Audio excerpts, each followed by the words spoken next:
Le projet, c'était la création. Vous avez envie de ça? J'avais voulu essayer, en fait. Donc, je pensais qu'il y a beaucoup de gens qui ne me croyaient pas, mais j'ai essayé. Aujourd'hui, je suis parvenu à quelque chose. Monsieur Dico, c'est vraiment quelqu'un c'est vraiment quelqu'un d'assez incroyable. Donc c'est quelqu'un qui habite à Compiègne. Monsieur Dico a travaillé plusieurs années en intérim dans des sociétés de nettoyage, notamment industrielles, hein. Et puis c'est quelqu'un qui n'a pas de formation, a pas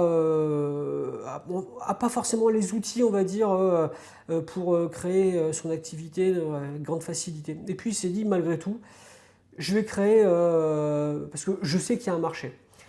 Et je me souviendrai toujours de ce qu'il m'a raconté dans les premières fois où je l'ai vu, c'est qu'il me disait, voilà, moi je travaille dans le nettoyage industriel et il faut que je trouve des clients.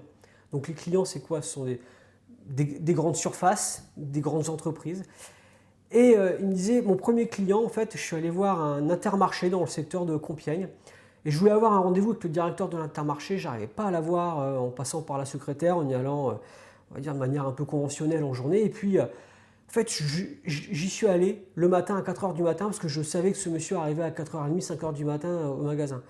Et j'y suis allé et il m'a payé un café et je lui ai expliqué quel était mon projet et ça a été mon premier contrat. J'ai beaucoup plus de marché dans la région parisienne qu'ici à Compiègne.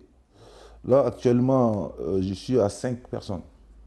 En fait, le projet aujourd'hui, c'est vraiment d'élargir.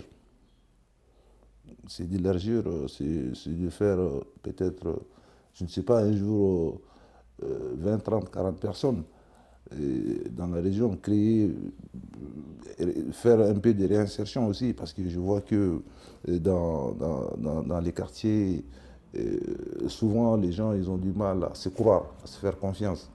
Bon, on va dire, je ne me vois pas encore un vrai chef d'entreprise, mais ça va venir.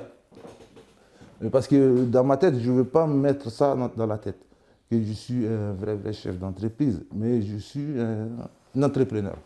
Pourquoi est-ce qu'on a autant d'admiration au courage de ces personnes-là? C'est qu'elles sont très déterminées. Voilà, elles savent entrer par la fenêtre quand les portes leur sont fermées. Et donc on l'a financé sur un premier prêt assez modeste, je crois de 4 000 € pour l'achat d'un véhicule.